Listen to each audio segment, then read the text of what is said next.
Guys, Fight Commentary Breakdowns. It's probably going on Fight Commentary Chats, though some of it might go on Fight Commentary Breakdowns depending on what we talk about. So, Jeff, welcome. Jeff from Western Combatives. Thank you so much. Thanks for having me. Yeah, it's been awesome. And first of all, congrats again on that awesome first season of the series with Rokas. So seriously, congrats. Thanks so much. Like, it's a good chance for me to showcase, I guess, my life's work and the things that I've been doing and those little inroads I've been making in martial arts. So it's been really, it's been really good for people to see and appreciate all the hard work and things, not only that I've been doing, but my guys over the years who've been the crash test dummies. It's just been really good, for them to get some credit for all the hard work that we do. Yeah, exactly. And before we start with the questions, you are an Aussie, right? Your accent's very Yes. Australian. You're from Sydney. Sydney, correct. Yes. That's right. And is that where you grew up? Yeah, pretty much. So I grew up in Western Sydney. I've stayed here my entire life. It's just, I love it here.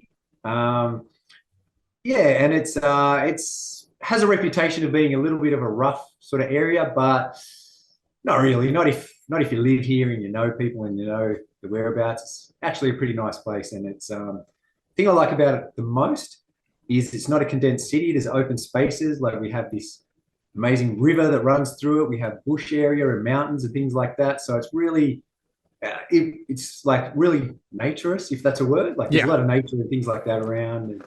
And I dare say if I went out into the yard, because I'm at the gym at the moment, we'd see some kangaroos and things like that. So yeah, it's pretty cool. Wow. And so you grew up in Western Sydney. What got you into martial arts?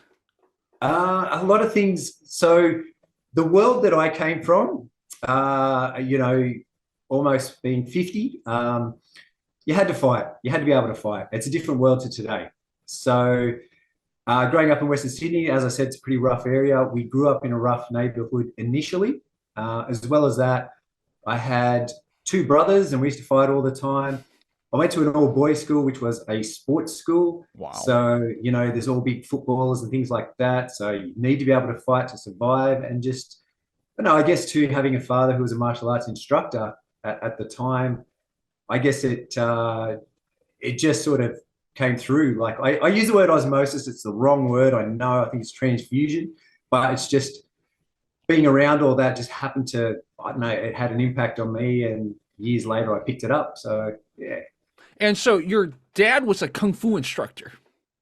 Yeah, so when I say Kung Fu, it's not like a wushu or anything like that. So it was non-classical is what they referred to it as. So basically it was Jeet Kune Do, but it was Jeet Kune Do before it became Jeet Kune Do. So the instructor was similar sort of path to Bruce Lee, where he was all about, being able to fight more so than traditions and styles and things like that. And so that's the way their training sort of worked. And I guess he modeled himself after that. Mm-hmm. And then years and years later, he ended up being the Australian representative of Jeet Kune Do. So it was more or less Jeet Kune Do before it was Jeet Kune Do, I guess, without better way to describe it. Yeah. So what were classes with your dad like back in the day? So my dad was very busy. He ran his own business and things like that. And he was an instructor. I guess he probably stopped when I was about 8, something like that. But one thing that sort of continued is we had all the equipment at home. So I remember our rumpus room had a floor to ceiling in the corner. We always had focus mitts. There was black belt magazines and inside Kung Fu magazines everywhere. He had all these books and things like that myself, and I've got a brother 2 years younger than me, that we were mad into it, and we used to beg and plead, and he'd give us lessons here and there. So it wasn't a great deal. So a lot of it was he'd show us something. We'd probably spend a month drilling it between the two of us, and then he'd go and do something else. So it wasn't consistent training, but it was enough to sort of sink it in. And the good thing was that my brother and I would try and, I guess it set the grounds. We'd learn one thing, but it wasn't like people today where they learn one thing and the next lesson they need to learn something else. We'd drill it till we had it, sort of thing, and then we go into the next thing. And that kind of set a precedent, I guess, for the way I then began to train from there on end. I see. Now, obviously, you probably had opportunity to try the stuff in school, right? Knowing that the school people got into fights all the time. Yeah, it was kind of funny. Like, I only had one really big fight at school, and I was very young at the time. And the school bully, I still remember we played a game of football, and things got a little bit heated, and he started hitting me. And I turned around, just threw this right cross, nailed him in the nose. His nose is splattered everywhere. Um, and a lot of people saw that. And after they saw that, I became untouchable. People thought I was tough. I'll go on record as saying it was probably just luck. The stars aligned. I wasn't that good at the time, and it just happened to, be perfect punch. A lot of people saw it, and then I got this reputation from there on out. And I guess I didn't really get into much trouble at school from there on end. That was enough to see me through. That was, yeah, it was a pretty cool moment. Yeah, That's so funny. The stars aligning, right? Like, um, I had one fight in elementary school. I had many fights in elementary, but there was one fight in America where a lot of people saw it, and then it was the same. Like, it wasn't like I did particularly good job because as a classically trained kung fu fighter, my hands weren't even towards my face, right? So like, I yeah, definitely ate a few shots to the face, but like, I got angry and I threw a flying knee, and so everyone's like, "Whoa!" So it's the same thing. It's like if any other situation, first of all, that flying knee also missed, but still, it's just like the moment, right? The stars aligning. Everyone's like, yeah. "Whoa!" Yeah, it's Yeah. funny. That's like this punch. Like I still to this day, like I don't know how it landed. I don't know how it all sort of played out, but it just happened to land so cleanly. It was like a perfect punch. And asked me to do it again at that stage in my life, I probably could never have done it again. Like it was just luck. It was Yeah. luck. Yeah, exactly. So you did the kung fu that your dad taught you, and then when did you transition into Muay Thai? So that was interesting. Like after a number of years, he took me to his school. So the school where he trained at. So like he was an instructor under somebody else, and that guy, I think his school has only just stopped running today, so it's been around for a very long time. And the cool part about it was, and what I like, and I sort of carry on a little bit, is that each of the grades that you would do were a different sort of martial art, practical martial art. You know how Jeet Kune Do draws from all sources. So I think one grading was Kali, another one was submission wrestling, another one was, Muay Thai was one. And Siriche Sirisu, I think that's how you pronounce his name, came out and did a seminar. And when he did that seminar, it was like a fish to water. I just saw it, I started doing it, and I just loved it instantly. And that's where I thought, this is for me. And that's kind of when I ventured off in that way. And I think my dad he was okay with me doing it. Like he kind of let us do our own thing for the most part. When I say the most part, I remember when I was very young, I borrowed like a karate book from the school library. And I remember he picked it up, like if this was the book, he picked it up like that and he's like, oh, get this thing out of our house kind of thing. And I still remember that, like, because a lot of people, I guess, our interpretation of what Bruce Lee was about was he did not like karate and how static it was and things like that, which a lot of karate people don't understand. And so my dad was like, anything Bruce Lee does is cool, sort of thing. And so he did that. But aside from that, he let it go. And I think the fact that it happened from the school where he taught from was okay. And I don't think he realized I would pursue it as much as I did because he never came to one of my fights or any of that kind of stuff. I don't even think he's watched one on video, if I'm honest. Not that there's many around because it was a long time ago, but yeah, he kind of let us take our own path as such. And he's the opposite of me. Like my son plays basketball and I'm in his face telling him what to do. My dad was kind of like, just do your own thing. And I guess I'm compensating for that. Wish he had done that, but hindsight and Did all you those. get a chance to spar your dad once you started doing Muay Thai? No, because the thing about him, and particularly like they did a lot of those hook kicks and flicky kicks back in the day, which is one area I would have changed it. And he had to get two knee reconstructions and things like that. And so, a little bit. He did I wouldn't call it boxing. I would call it more like the trapping and that kind of stuff. He'd sit there and just muck around like that, but not to any level like that. So, yeah, unfortunately, it would have been good, but yeah, he was too beat up, probably like I am at this stage in my life. But you know, I'm going to keep on rolling. So yeah. And how many Muay Thai fights did you have? So so generally across the board, I had around 30. Not Muay Thai. So Muay Thai, I couldn't get fights. I had three Muay Thai fights, which I won three, all by KO with knees, and then I had trouble getting fights. So from that point on, because I'm 6'3" and I would fight, I think, in the 67 kilo division. So which basically meant my knees were at people's faces. Um, or I would fight in the 72 kilos, 70, like I think the heaviest I fought at was super middle, which cut off was 76. I think I was 74. So I had a little bit of trouble getting fights. And also, um, back in those days, and I'm not sure if it's the same because I've kind of turned my back on it, a lot of trainers would pad their fighters' stats and things. And I had my own trainer, which we weren't from a big gym or anything like that. And so I was probably a risk for their fighters. There was nothing to gain. And so I had a little difficulty getting fights, but I had about 12 kickboxing fights. I boxed. I had a little bit of MMA. Like it's not MMA like it is today. It was like when it first started and no one sort of understood the rules. So I don't want to add that to my resume, but I did a bunch of all that kind of stuff and pretty much chased everything. And yeah, I had a go at everything. It was, yeah, good times. It was a good time. I miss it. Wow. Wow. And so somehow through this process, you discover Krav Maga, right? Yeah, so I kind of got to the end of my fighting career. I had my son, my last fight, he was there, he was 6 months old. Wow. Just the weight of trying to, you know, chip in at home, work, do all those kinds of things. And it was more like I realized I was done. And I was done because nothing physical, it was kind of a mental thing. Like I had a fight, and even after that last fight where I won sort of convincingly, after the fight, I had a beer with the other guy. He had his, I think it was a daughter, same age. And I'm sitting there and I thought, I like this guy. Like he's cool. And here I am trying to take his head off. For what reason? And that was the thing. There was a real eye opener leading up to that where I didn't have the killer instinct. You know, I can turn it on for a minute, 2 minutes.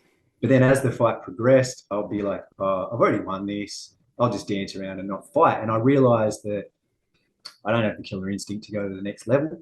And that's when I sort of pulled the pin on that. And at that time, I was a little bit lost because I'd spent so much time training. That's all I did. You know, I'm one of these guys that I don't do anything half-assed if I care about it.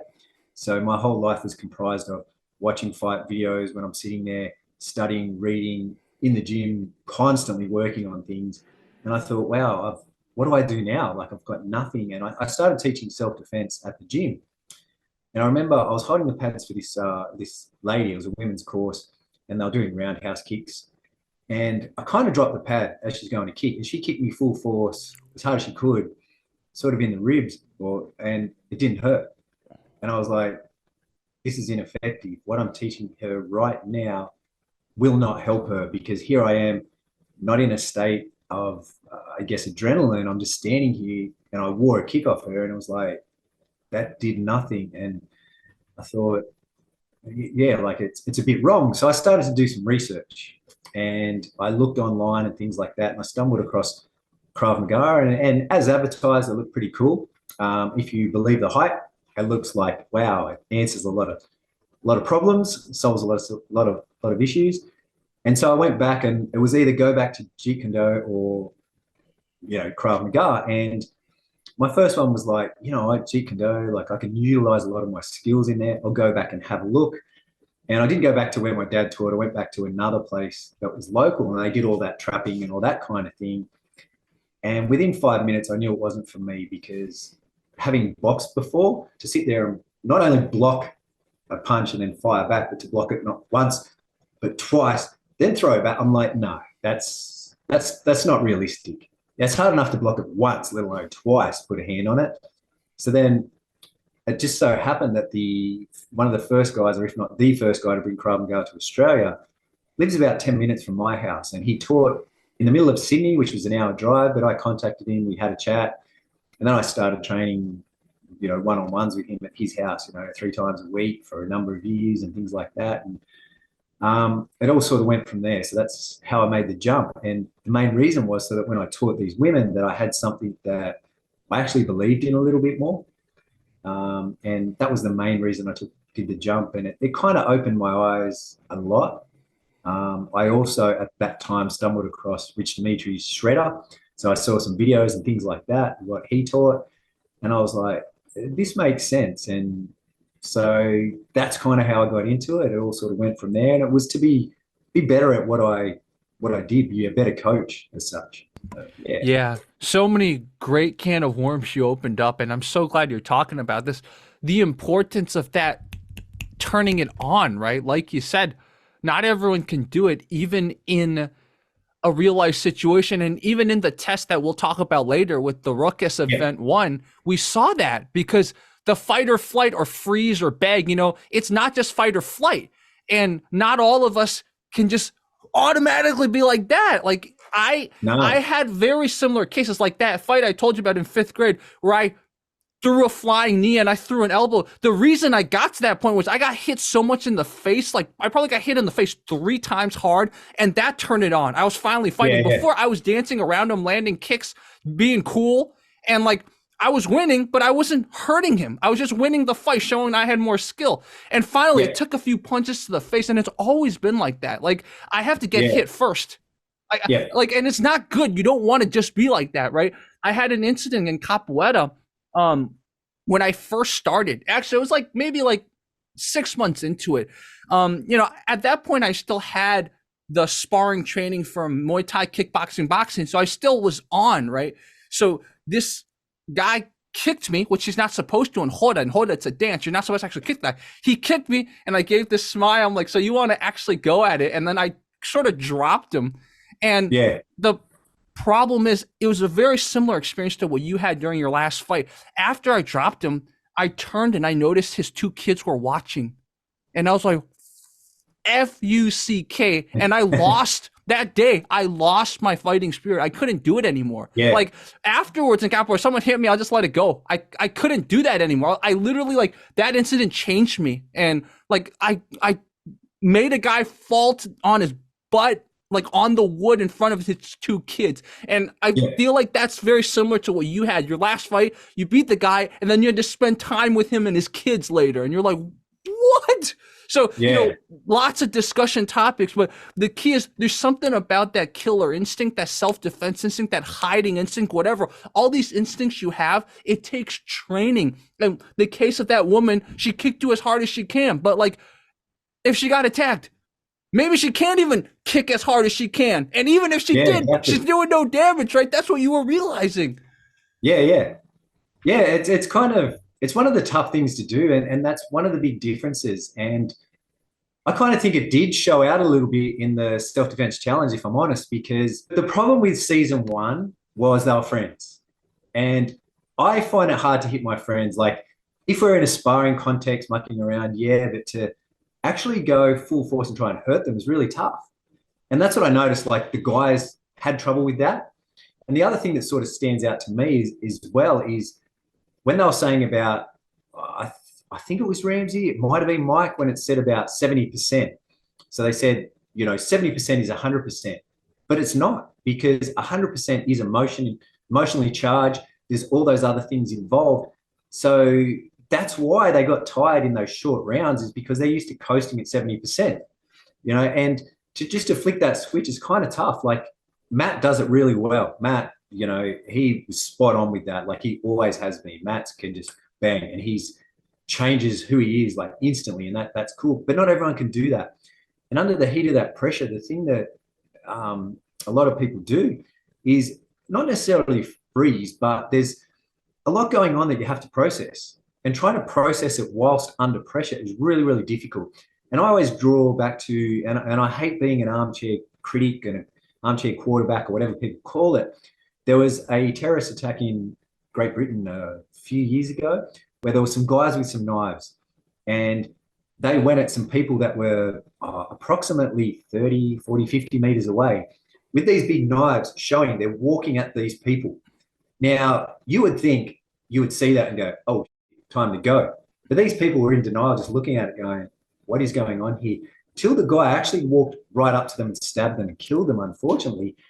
And it's things like that that make me think, is self-defense like a plight that's, we can't bypass all these things that are already within the body, you know, like that, all these instincts, reactions, things like that. Because when I saw that, I thought, wow, like someone with a knife walking at you, I would assume that everyone would turn around and run, but they didn't. And there's many instances of that. Like I know myself, I had another encounter, like I'm a basketball player, and I remember this 7-foot guy ran at me and threw a punch.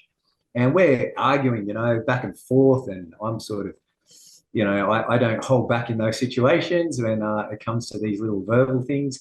This guy ran at me and threw a punch, and I was in shock that he threw a punch. And I'm thinking, now in hindsight, why am I in shock? Like it's the next natural progression. But all that processing, all those other things that are going on, all those distractions, just take away from your ability to be able to act. And that's, I guess, my role as a self-defense instructor is to try and make people distracted, and then it happens, and to try and get them to flick that switch is really difficult to do. Yeah. Yeah. And backing up what you said, so before, when fight commentary breakdowns was still finding its groove, and back when YouTube was more chill, I used to love analyzing street fights, right? And quickly I stopped doing it because YouTube would have taken my channel down. But I am the king of finding stuff in China, right? Because I speak Chinese and I know how to find it. So I would find knife fights all the time. And it was exactly like you described, Jeff. Like somebody would be like attacking someone with a knife, and there'd be people walking by close. It's like they're not even registering. Don't you see a knife fight going on? It happens so much, dude. It's not just cultural. It's happening everywhere. Like, 100%. I had an incident in the park, dude. It's like the past few years, the years have been bunched together because of all that BS. But like, there was a homeless guy probably on something. He charged directly at me. He charged across the street when it was a red light. He charged directly at me. And you know what I did? I ran immediately. And I ran, and he stopped chasing me. And then he started charging at other people, and nobody else ran. People kind of just stood there. He got this close to a woman's face and ran off. And I was like, I felt like I was doing something wrong. Like, was I not supposed to run? And I was like, or like, did other people just like, they were in denial as to what was going on. Yeah. Like, it was crazy. He was yelling, going like this, ran a red light at me. What was I supposed to do? I talked to one of my coaches. My coach is like, next time sidestep and hit him. I'm like, I'm not doing that. I don't want to touch this guy. I don't know what he has on him. I know what kind of cooties he has. Yeah, 100%. And like, we see it in training. That's why, like, you know, I created a bit of controversy when I said I left Krav Maga and some of the things that they do in their system. It's because we would drill it to that extent. And I'm talking, like, I take pride in that. We would drill. And then we make the contest real. Sort of like that hide and go stab sort of thing where you're running through a building and someone runs at you, and then it all just disappear. And I'm sitting there and I'm thinking, it's not only one or two guys doing that, it's almost all of them. You know, it's probably 99% of people lose it all. And so I'm thinking, well, we got to find something that you can do in that moment, because we're losing everyone. And these are people that are really skilled at it when it's an isolated drill. But when it's open-ended, it just didn't look that way. People did the same thing. And paralysis by analysis, or whatever, I know some people say that, they just sat there and more or less froze or did everything we say not to do. It was almost like training went out the window. And so that started me on that path of seeking other options and things like that, because it's a crazy phenomenon. There's a bunch of phenomena that happen in assaults, in violent altercations, that people just want to put their blinkers on and go, no, we wouldn't do that. Our system, it would kick in and I would do this, whatever. But it's not true. Like, it's like blinking. You know, there's certain things that we do that are inbuilt survival mechanisms, you know, that we can't bypass.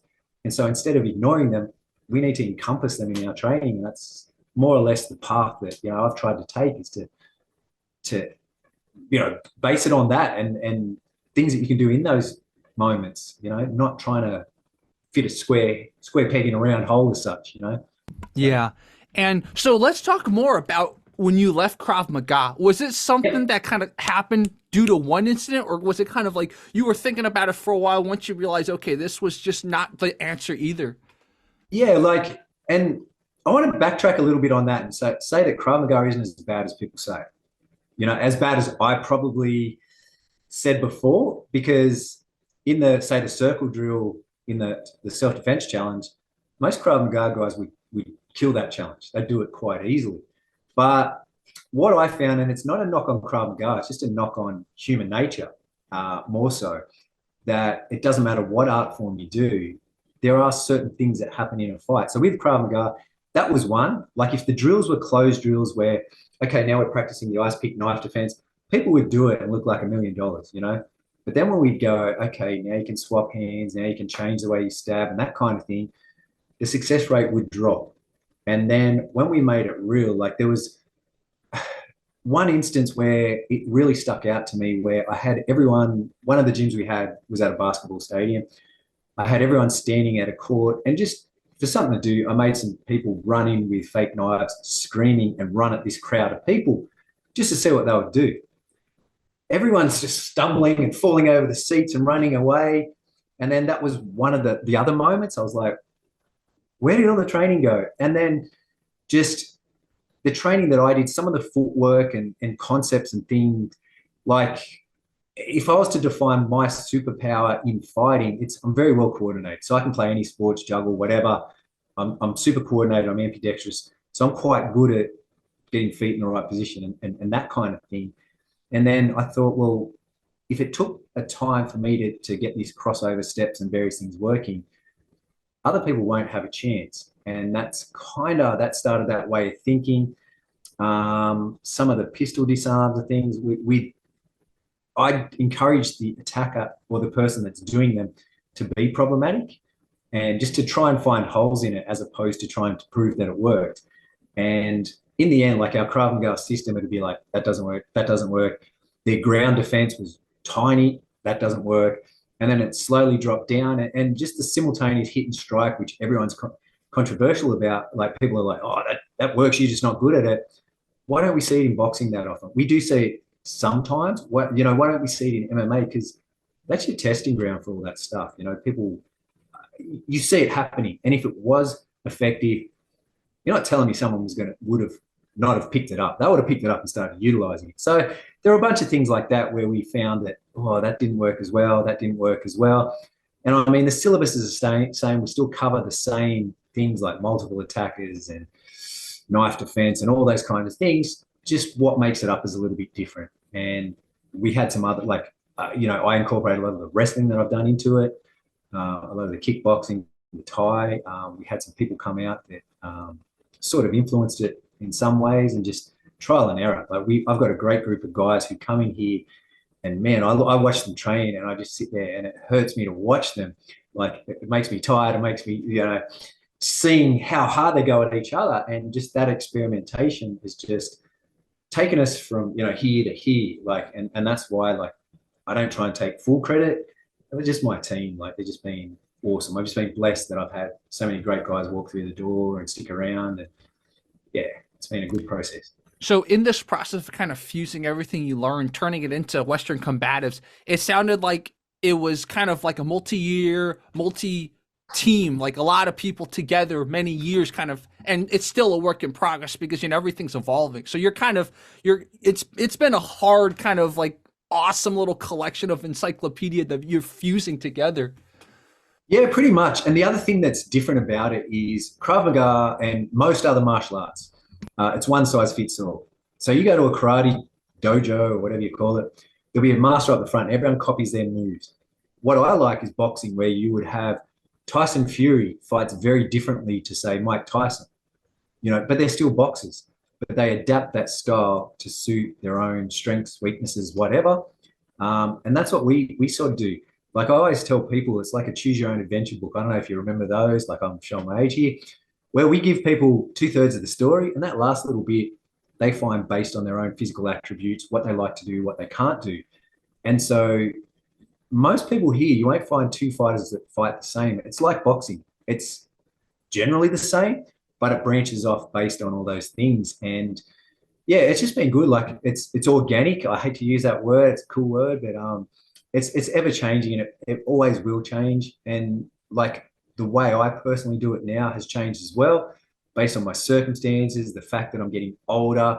I'm just recovering. I've just started hitting the bags of things for the first time in 2 years after having a shoulder reconstruction, various other things. So my interpretation of it's going to change as I get older as well, just like everyone else's. And so it's forever changing. And we're just lucky that we've had quality guys come in over the years. It's just, it's just been, it's helped the process so much. It's sped it up.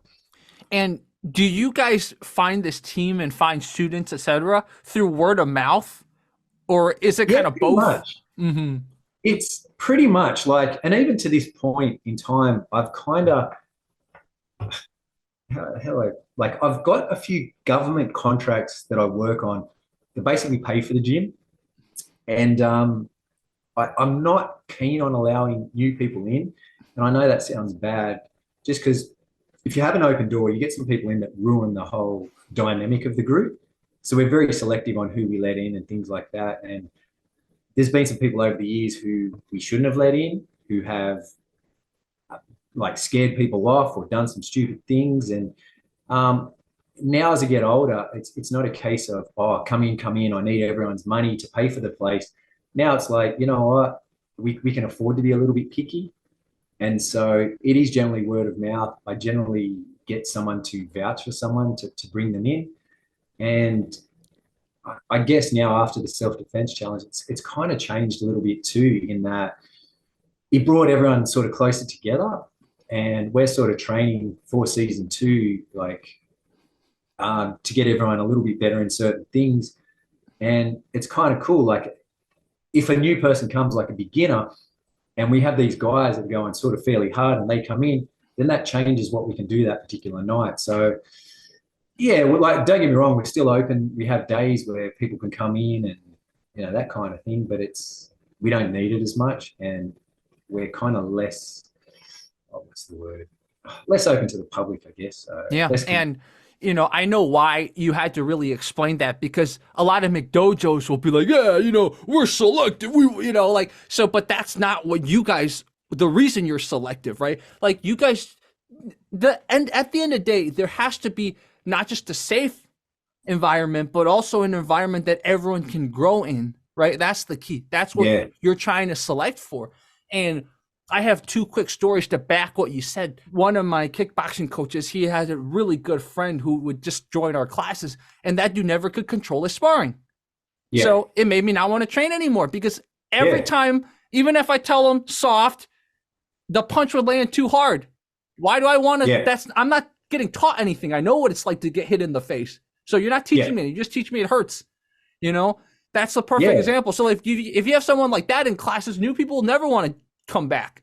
Another example, in a Muay Thai class once, we were just light sparring. We weren't supposed to do sweeps, and the guy picks me up and swept me. And I had to actually judo land. Thank goodness I learned how to land on my side the day before in a grappling class, and it saved me from getting hurt. So, you don't want those people in your class. 2 examples, perfect examples to support what Jeff says. Yeah, absolutely. And Jeff Chan did a video recently of training etiquette. I saw it, and it resonated with me, because I remember we had a guy who, he was a bouncer, local bouncer or whatever, and I remember sparring with him, and I'm pretty flexible, so I kicked him in the face, but I pulled it. Now, if I was to follow through, he's not catching it, but I sort of just tapped him on the face, and my leg got caught on his shoulder. And so then what he did is he got his elbow and he's pushing down on my knee, and my knee's bending back. Like, had I let it go, he would have broken my leg.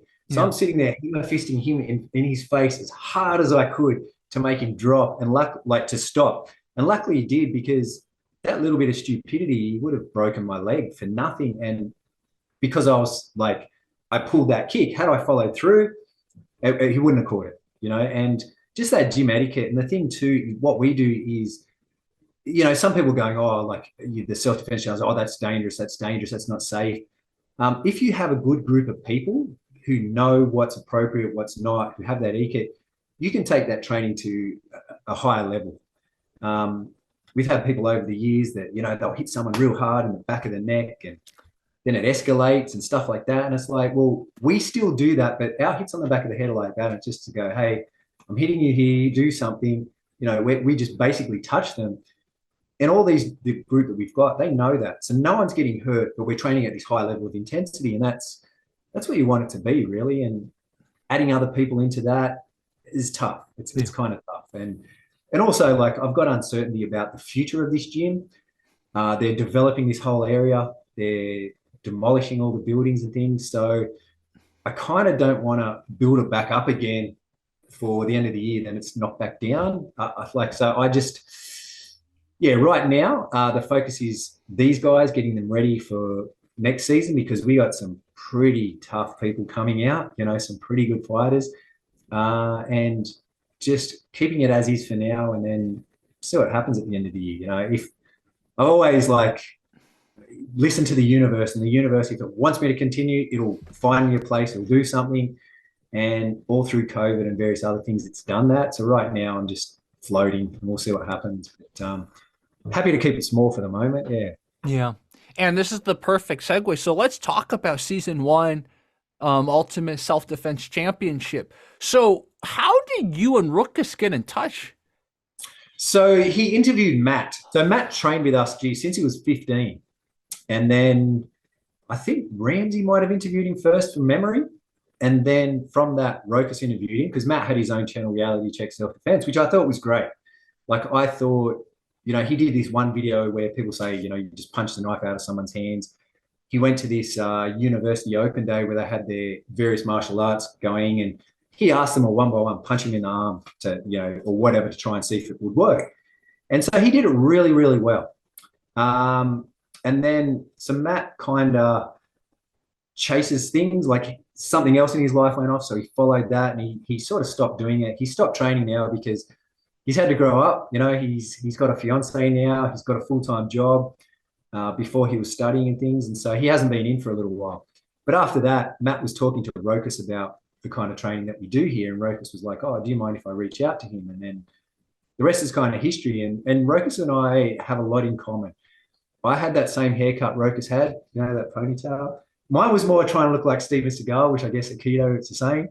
I don't think I looked as creepy as Rokas, but maybe I did.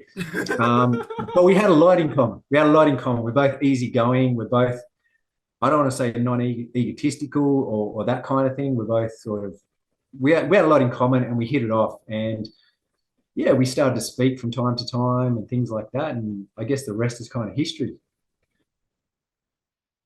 And how long were you guys planning that event before it got announced? It was pre-COVID. So it was pre-COVID. And I guess we stopped communicating for a little while, and I reached out to him because, like, that COVID time, like, everyone was bored. There was nothing to do, and I sort of wanted to keep the dialogue going so that there is an opportunity that if it does come up, that it would come up. So it was definitely over 2 years ago. It was pre-COVID that we started discussing it, and it kind of started to ramp up a little bit. And I was a little bit like the guys who accepted to come out, that I was thinking, it's probably not going to happen, but yeah, I'll push for it anyway. And yeah, it kind of did. And yeah, I thought it went quite well. I was, yeah, really happy with it. It was great. And let's talk about, were there any tests or things that didn't make the cut, didn't make the season one? I'm always curious about that. I like, my vision for it is possibly a little bit different from Rokas. I wanted to tell the story, like Enter the Dragon, you know, how you could feel Mike at home in his gym training and Seth in his, and then we all come together and meet, and a little bit more storytelling, which I think Rokas was right in the end. Like, a lot of people were crying out for that afterwards. So maybe season 2, we can go that way. But he was just all about bang, bang, bang action to, you know, I guess people in this day and age don't have that attention span. They want to be, you know, drawn in instantly. So he purposely made it that way, and I think it was good. And there were a number of tests. There was one that got washed out. I don't want to give it away in case we'd use it for next season. Like, because to me, I don't think we'll do the beach sumo. I just think that was, we're at the beach and we had to do something. But the one that got omitted, I think we do at the beach. I think it would go a whole lot better there now, like, thinking about it. So there was that. There was a lot of raw footage. There was probably about 5 cameras rolling the whole time. conversations, various other things, um, and that's probably why, like, when all these people are in the comments saying things like, "Oh, why didn't you do this? Why didn't you do that?" I'm thinking there's a video with us discussing why we didn't do that, or we did talk about that, or that was covered. Um, you weren't here, so I appreciate people, trying to offer ways to improve it and things like that, but just I guess some of the tones that people took with it were a little bit not appropriate. Yeah, exactly. I know what you mean. Because the other thing is, a lot of viewers are in America.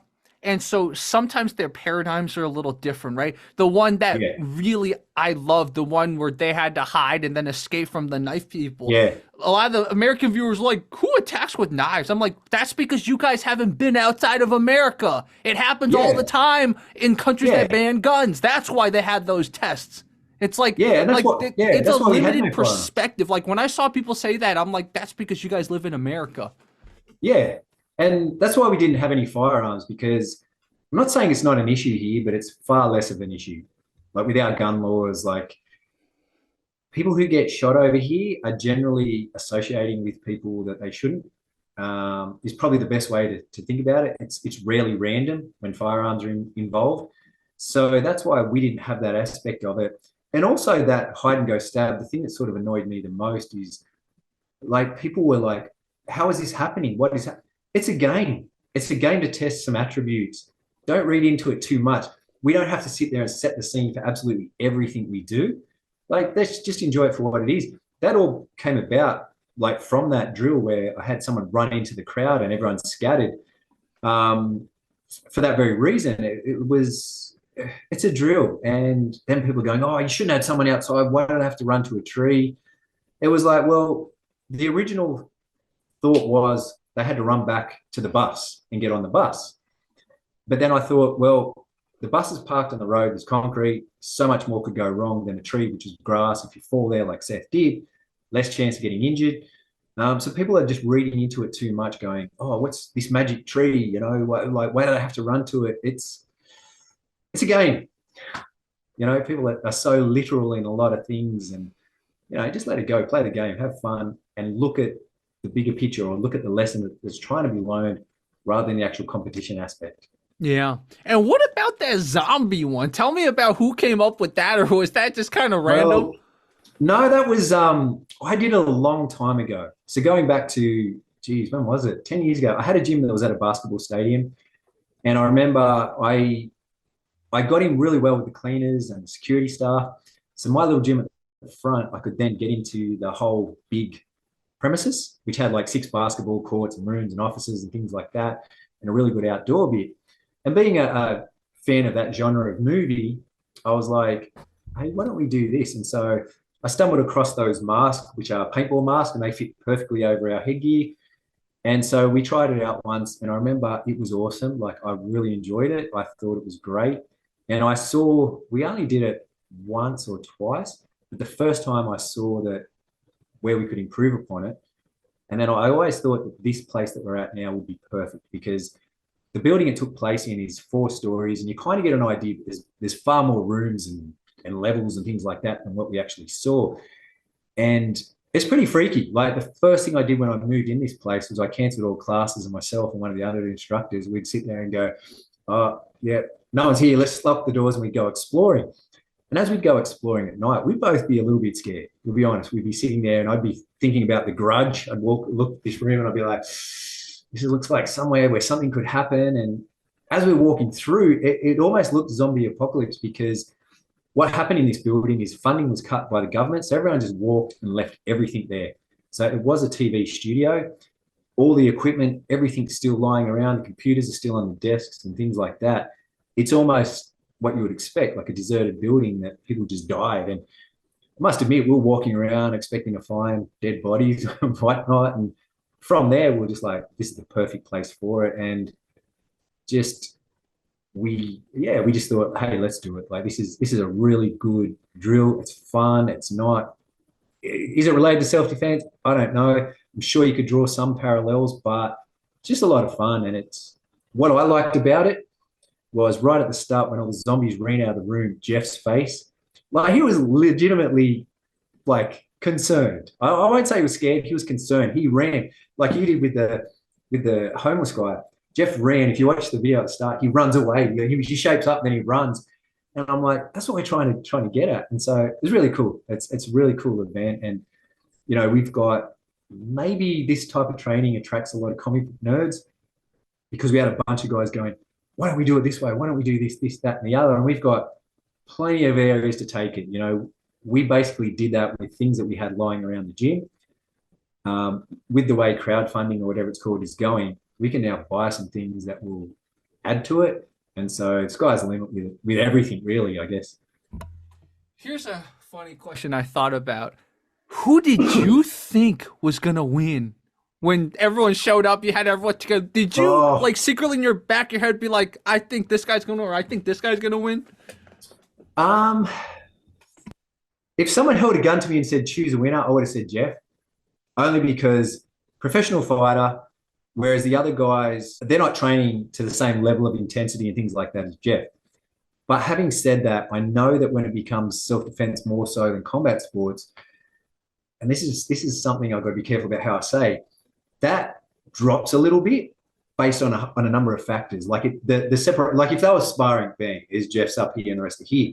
But now that it's self-defense and there's other variables, it becomes a little bit closer. And so I thought Rokas would do well because of his height.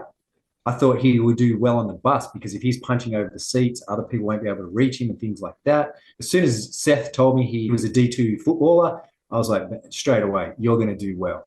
You know, that's made him jump up. Like, because if I'm honest, I didn't know too much about everyone. Like, if I watch YouTube, for example, if I'm watching to get some boxing tips, I'll go to that, you know, Tom Yankello, whatever his name is, as opposed to the what's the guy say? Consider this. You know, there's levels of it, and so I would consult that as opposed to the personality. So I didn't know a whole lot about them. But then I know in those settings that anything can happen. I've seen people with no training get it over people with a lot of training just by luck and other things. So to me, it was open. And I thought Matt would do well. Yeah, just he was a little bit rusty, that's all. And I don't think his heart was in it this time. But yeah, I honestly didn't know. Did you have any sort of epiphanies or sort of new experience or lessons you learned martial arts wise watching the season unfold? It kind of reaffirmed what we do.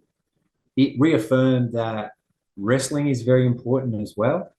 And throw in, you know, like Seth did some really good takedowns and hip tosses and things like that. So I think revisiting those is kind of important. And I don't think this series was a true indicator because they weren't trying to hurt each other. That was one of the biggest things. If they came out trying to hurt each other, I think we would have seen a whole lot of different outcomes. So I'm hoping, and I think the guys in the next season, I don't think any of them are tight. So I think we'll see a little bit more of that. So I think season 2, we may see, yeah, some more things, but yeah, not really. Like I know the competition, it favors the grappler, like particularly the final fight, because that glove is like, it makes you, it's like a baseball mitt. It's huge, you know, and those arm bars, you're not going to get your hand out if someone grabs your arm. And same with chokes and things that assist the person doing the choke, that head guard and things like that.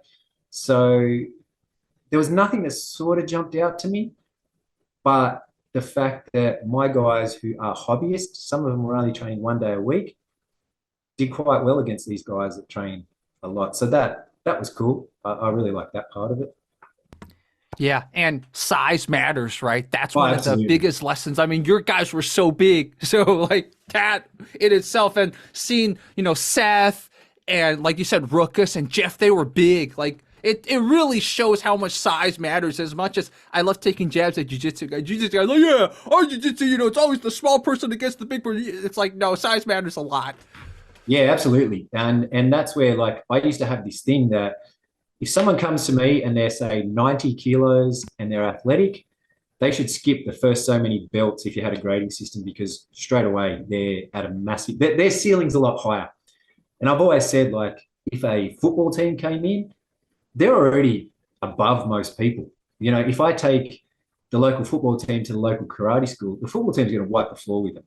You know, they're just big, physical, strong, used to impact. Technique, I'm not saying technique's overrated, but people put too much on technique. Athleticism is key. Like, you got to be athletic, you got to be big. You know, and if you're not, like, for example, myself, you got to be able to move, you got to be agile to be able to survive in all that mess, you know. So athleticism is huge. Yeah, it's just it's an unfortunate fact of life. Yeah. You know, I wish I was 120 kilos, but I'm not. So you got to find a way around it, and you got to go with what you got, is one of the sayings I always say. You know, you just work with what you got, find a way, and that's where that whole boxing analogy about finding what works for you. If you're lighter, you have to rely on movement more so than the big guy that can just move forward. So it all plays a role. Mm-hmm. So one thing that comes to mind behind the scenes is, so when you guys finally selected these contestants, did you and Rokas both sort of screen them first, or was it all Rokas screening them? Tell me about that. So they were Rokas' friends, more or less. And in hindsight, we should have screened them. Okay, so there was a contestant that probably shouldn't have competed, now knowing their physical ailments, that were never brought to our attention. If we screened them prior, one contestant I would not have allowed them to come in, just for their sake. Yeah, pretty much. So we should have screened them a little bit further. And this time, we're going to make them be medically screened. So I'm going to tell them to get like a letter from their doctor to claim that they're fit enough to, like you have to do with any fight sports. Yeah. You know, back in kickboxing, I used to had to get a doctor's medical certificate and a blood test for HIV, hepatitis, all those kinds of things.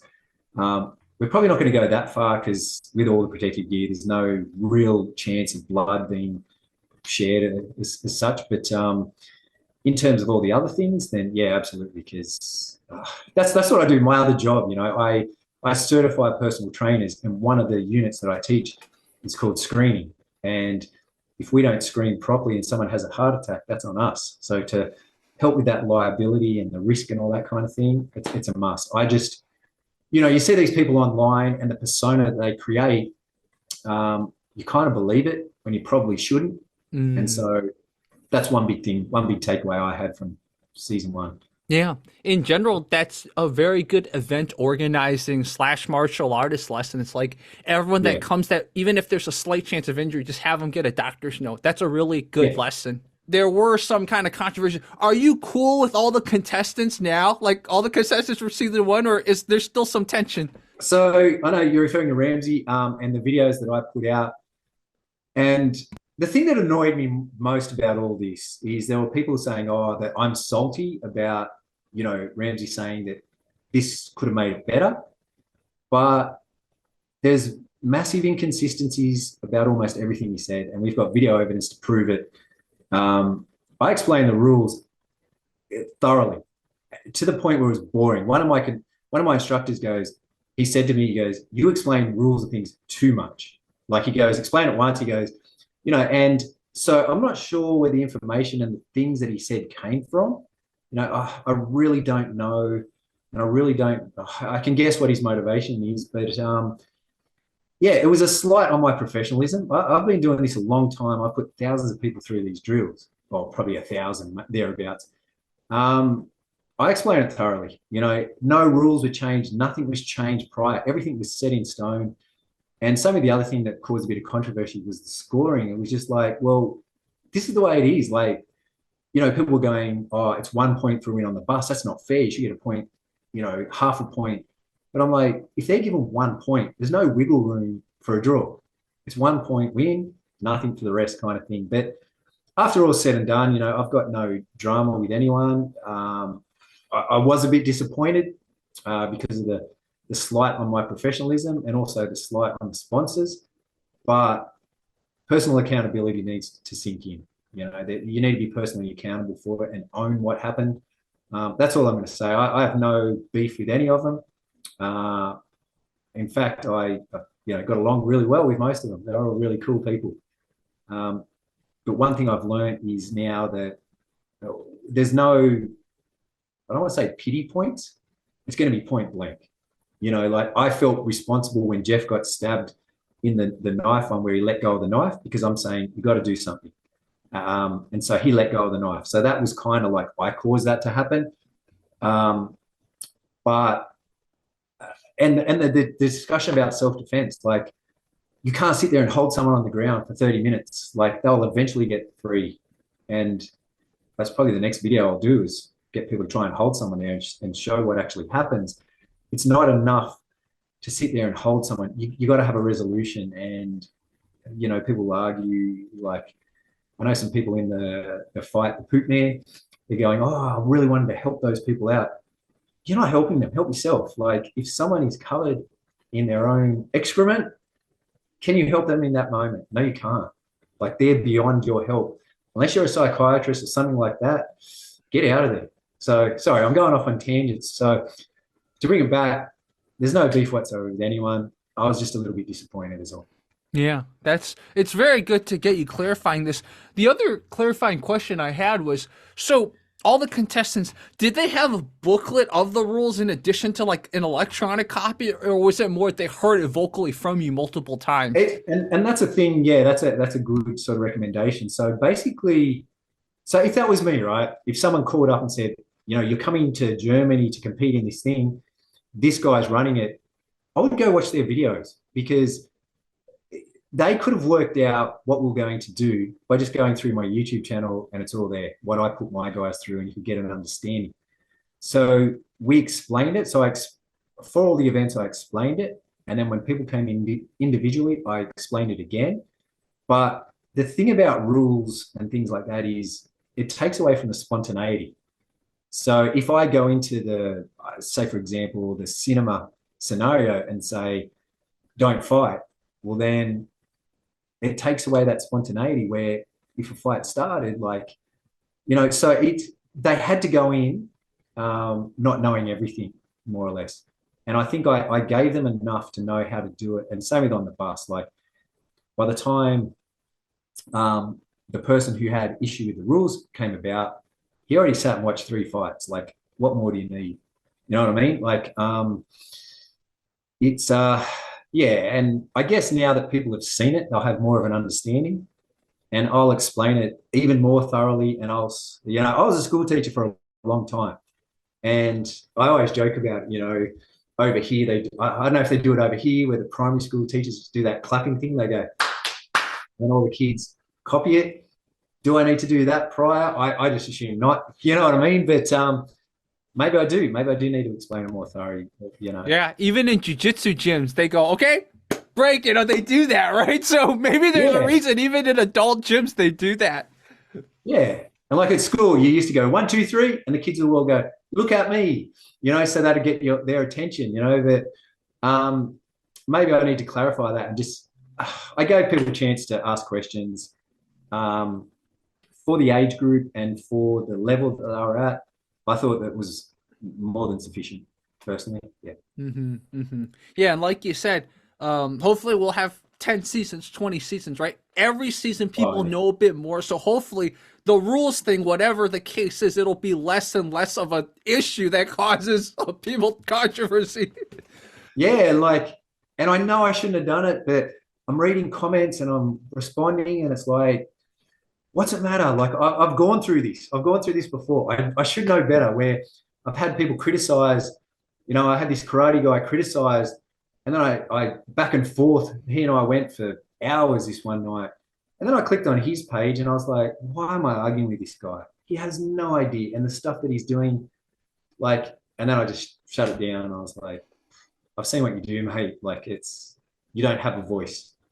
So yeah. It's you mentioned something very important, which is how much do you encourage what people call like what is that called? It's like a proto-social relationship, right? That's what we have now online. How much do you encourage it? Because you don't know everything about them. They don't know everything about you. Yeah. If you're a public person, they have an idea of what they think you are, but it's not who you are, right? Yeah. And I've definitely had incidents where I'm like, why did I even, like, I don't like to argue, but sometimes I'll entertain people, right? And even at the end of that, I'll be like, why did I even like listen to that person? I've definitely had moments like that. And I wish I had an answer for how to stop yourself from doing it, because I don't know. Like I've definitely wasted time. Even like people I thought were viewers that I could learn from. I'm like, why am I even bothering? So yeah, you mentioned something that's just like social phenomenon that I think all of us will continue to grapple with for the rest of our lives. Yeah. Yeah, and it's funny. It's additional stress you don't need. It's taking you away from things that you could be doing. Yeah.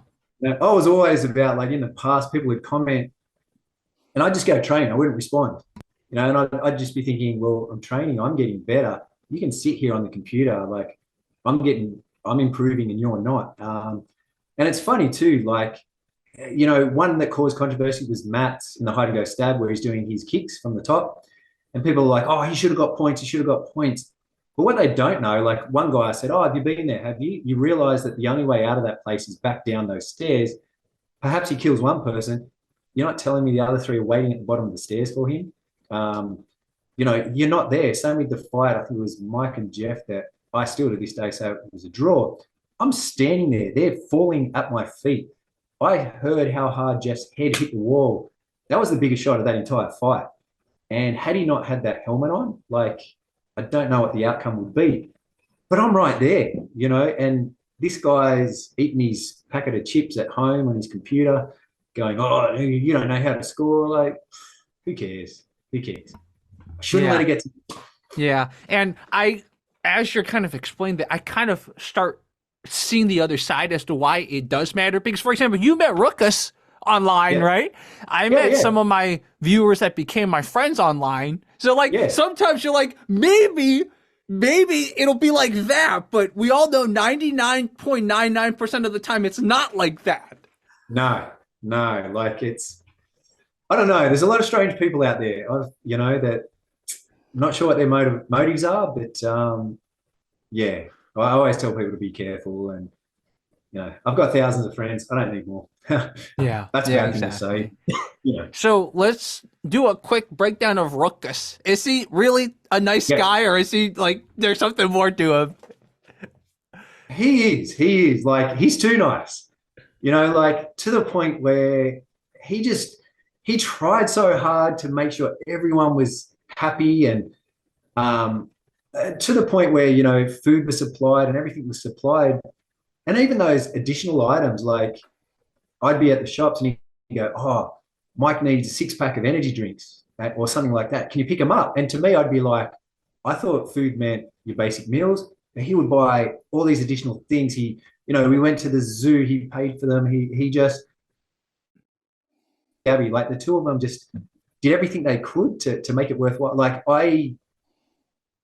Even when there was controversy and things going wrong, Rokas was the one saying, just be cool, don't get upset. Like, I know my first response sometimes is to get real defensive, and he's like, just let it go.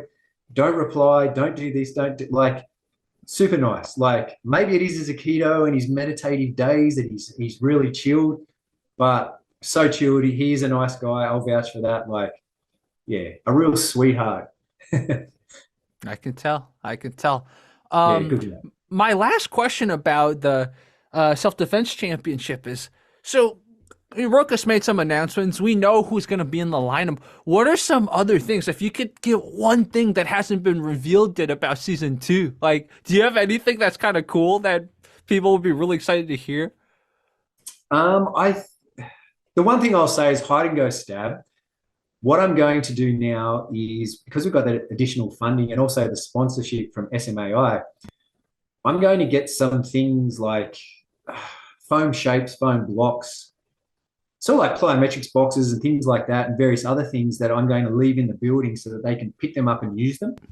So that plyometrics box, for example, could be, I don't know, a bin or something they can pick up and use to defend themselves. So it's not all empty-handed against knives. So there will be things in the building that they can actually use to attack the people with knives and things like that. So I'm going to do some things like that to help even out the equation.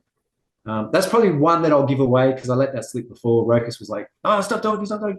But that's one that I will set up some things within that that will assist the attacker, assist the participants.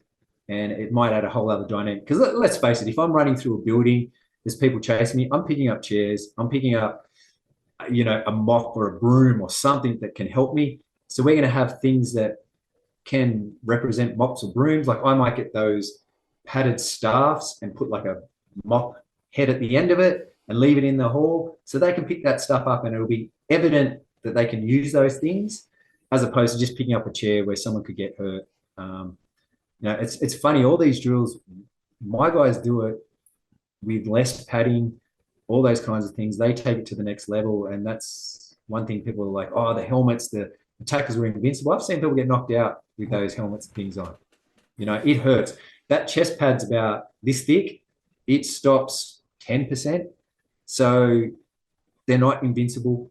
So we're going to sort of, some of the things that people spoke about that are reasonable, we'll try and address to some degree. But yeah, the good thing about this self-defense, these challenges, you can blend them in together. We can mesh events together. Like that's the good thing about it. Like that's what makes it easy. I remember Mike did a video, you can't have a self-defense school. And it is tough, but we might do, say, for example, we do our ground fighting, our grappling, but then you're throwing a weapon in that, or it's ground fighting with multiple attackers. So you can add layers upon layers upon layers. And yeah, that's what I mean. That's what makes it easier. We may mesh a couple of events together. That's the one thing I'll say. I won't say which ones, but that could happen. Wow. Now that's exciting and something really to look forward to for next season. Yeah. Okay, so the unfortunate part is that whole area is under development. Like you said, it's going to be under development. So when did you find out about that? Or was that something that they told you for a while? Like I don't know, would it be the city or the state or whatever? The unfortunate thing about where we live is they're building a new airport not too far from where we are. And so because of that, it's made this area, I guess it's, they call it the Aerotropolis. So it's to transport people from these areas and also Sydney out there. So where we are, they're building like an underground railway or something and main roads that go through that connect to the airport. And also the area, like the population is increasing. So they're just, it's such a shame because this place is a lost part. Like I said earlier, one of the best parts about Penrith where we live is the open spaces, the greenery. Like I grew up, maybe a kilometre that way on an acreage. My parents had a farm and a little acreage, which was the best place to grow up, that had a dam on it that we would swim in and make kayaks and canoes and rafts and stuff. Like it was a really cool place to grow up. And that's all going. So it's all going to be developed because it's in this aerotropolis. So now they want to put high rises and various other things. And it's such a shame because everything that I like about this place is slowly going. The other thing too is you look at all the wildlife in the area, they're just developing everything. So growing up here, I wouldn't see any kangaroos. And I know the population of them has increased, but it's people have built, homes here, they've built homes here and here and here. So these guys are just getting cramped into the area. And so they're all on this campus. Like it was a university campus. The university still owns it, but I think they've just sold it. Mm-hmm. And so it's one open space where the kangaroos live. And right next to it, there was like a bush parklands area. They've now fenced all that off, and that's where there was home to probably about 100 kangaroos. Wow. So now they're homeless, and they're just roaming around outside, the poor thing. So it's really unfortunate that it's becoming a big city. It's really disappointing, but that's progress. I think it's regress, but anyway, that's exactly. Someone's making a lot of people urban making development, money. Urban design. It's something that I almost thought about studying when I was in college. It's fascinating. It's fascinating. So yeah, we should definitely talk about that in the future. If you ever want to talk about cities and rant about good cities, bad cities, I'm totally down. That would be a future talk. And you should come out for one of the events. Definitely. I'd definitely be down to come out and just film something, like get some behind the scenes. Maybe I can even talk to Rokas. I will do kind of like, I'll help him or something, like help sort of put your vision to light, the story part, the extended kind of, maybe that's something Rokas and I can work on together. I'll talk to him in the future. As for competing, depending on how many seasons you have, the truth is, I'm not afraid to admit it. I probably need to train hard for 2 years before I think I'm ready to do something like this. Like, because if I come now, I'll look bad. I'm just being honest. I'm not gonna come up with an excuse. I'll look bad. So Yeah, and the I'm lineup the this master time, at running away because when I took a break from kung fu when I was in high school, I ran cross country. So yeah, I know how to run, but like fighting wise, I didn't really get back into martial arts until after college. So I have like a big hole in my training for like 8 years when it yeah, was like the prime time to train. So I'm not afraid to tell people like there's a lot of things I'm working on and I'm going to continue to be working on it. So I'd be honored to come for a future season, but I think I probably need 2 years to really train hard and be at a level where I don't disappoint. yeah. And this season, like the competitors, is one that's not announced who's a bit of an animal as well. So I'm sort of a bit nervous because I got a friend of mine who's a basketball player, big guy. He's about 6'6", very, very big guy, who's competing, and hopefully he doesn't watch this because all these new competitors, I'm thinking he should have been in season 1, season 2. There's some animals in there, there's some people that very, very, very good fighters, not that season 1 wasn't, but this season's gone up a notch.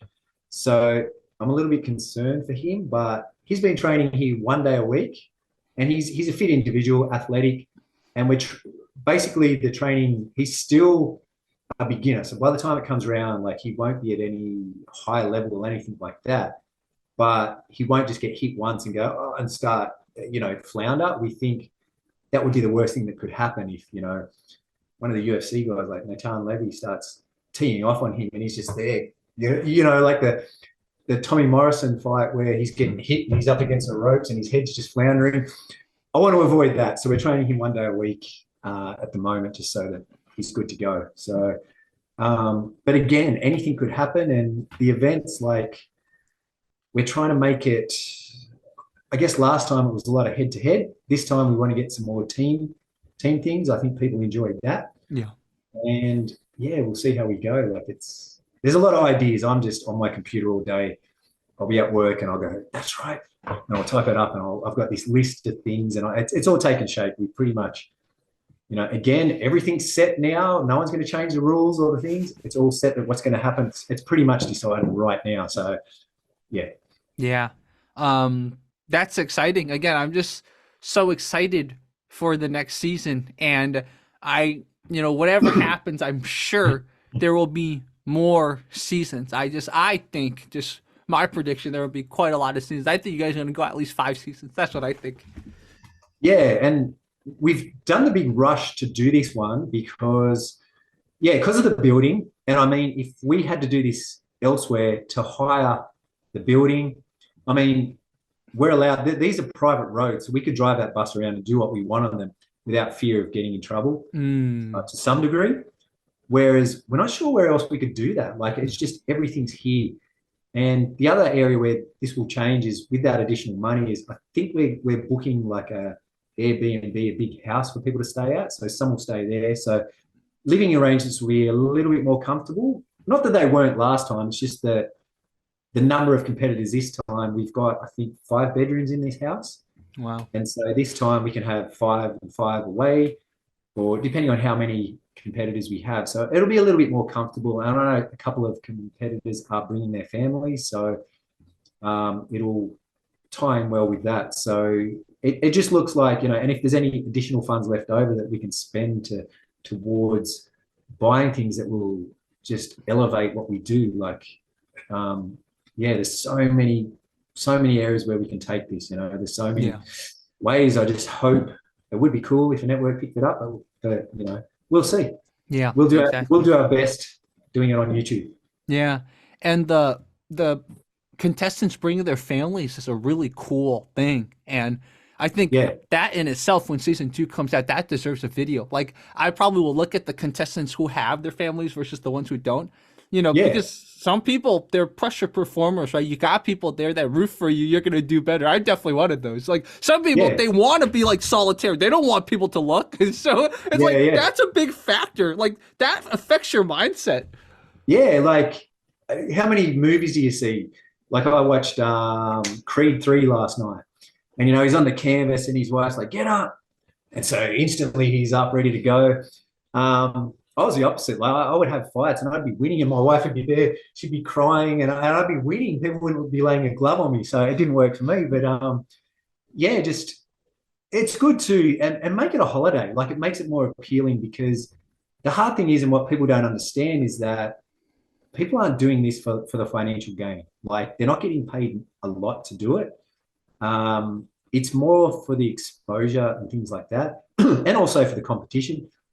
But you know, because people in the comments are going, "Why don't you get Tyson Fury?" I'm like, "Yeah, I don't have a spare $30 million to pay him." And people are saying, "Why don't you get this guy?" And it's yeah, it's unrealistic. But the more it sort of progresses, that maybe we can get some of those people. Like I'd love to get like an ex boxing champion or something that's retired and a bit older. That'd be awesome to see how they go. But it's all within reason. Yeah. Yeah, exactly. So I think we can end off, since we talked a lot about, part of what the Ultimate Self-Defense Challenge was trying to do is explore the mindset and everything, right? Maybe we should end off just talking about the mindset, whether of martial arts or self-defense, etc. And we've talked about some of the stuff already, like not everyone's able to turn it on, etc. Fighting friends is different, etc. What other things do kind of we not think about if we're a casual viewer or casually training martial arts? What are some other mindset things that are like super important, or like super, what's the word I'm looking for? Unexpected, maybe, that it's like, oh, it's worth talking about. Yeah, like one thing I've sort of studied, like I studied sports psychology for a while. Like I did a sports science degree. It's kind of funny because people are like, "Oh, you should do a counterterrorism degree," and it's like, well, it's not going to help me fight better. Let's be honest. So I had sports science. That was my background. I studied that so I'd be better at fighting. And I did a few units. I was really interested in sports psychology because every time I fight, I was like this. I was so nervous. And so I wanted to explore that a little bit more. And, I got into a little bit on breathing techniques and things to distract you. And I guess I don't want to use the word anxiety because people throw that around these days. Like I remember, like even to this day, there's certain things that make me nervous, like heights. And I would go to various places. Like when I was young, I remember went to this springboard, this big diving board, and it was really high up. Climbed up, ready to jump in. I got up to the top and I froze, and I sat there for probably 2 hours, and I couldn't climb back down the stairs. I couldn't jump into the water. I was terrified. And that sort of started my path. Like, long story short, I ended up jumping in after about 2 hours, and I got a round of applause by about 100 people that were there watching this unfold. So embarrassing, but I was like, I don't know, 10. And I just thought about, like, because that sort of carried over into some other areas of life, like with fighting. Like it was a bit debilitating, like particularly early on. I was just terrified. And how do you counter that? How do you deal with that? And I guess with training, what I've realized is that immersion to different things. So putting myself in that situation in a training environment sort of replicates the reality, like someone's screaming at you. Like one of the other catalysts for me training was back when I was, very successful as a kickboxer. I remember this guy was on a basketball court. He was probably about a foot taller than me. He was massive. And he's like, "I'm going to kill you." And his mouth was frothing, and he was, and it made me scared. Like, I'll admit it. I was like, shit. And it's lucky when the fight broke out, like something clicked and I just went into fight mode and all those emotions sort of left. But had he been a good fighter, he could have taken me out then and there. It's just his first punch that he threw. I kind of slipped it and it all sort of worked out for me. But just all of those things, like dealing with that fear is huge. And I think putting yourself in those situations more, like the way I got over my fear of heights is just climbing on stuff and putting myself in those situations. So, people say, like, basically rag on, I guess, scenario training to some extent, but having someone in your face screaming at you and calling you those names makes it a little bit easier. It makes it easier to deal with. So there's that. There's also the fact that attentional focus is one thing that I sort of studied a lot on, in that when there's someone screaming in your face, everything else, you forget about it, and you forget about these other threats and other things that may be occurring, particularly in self-defense if they have a friend nearby.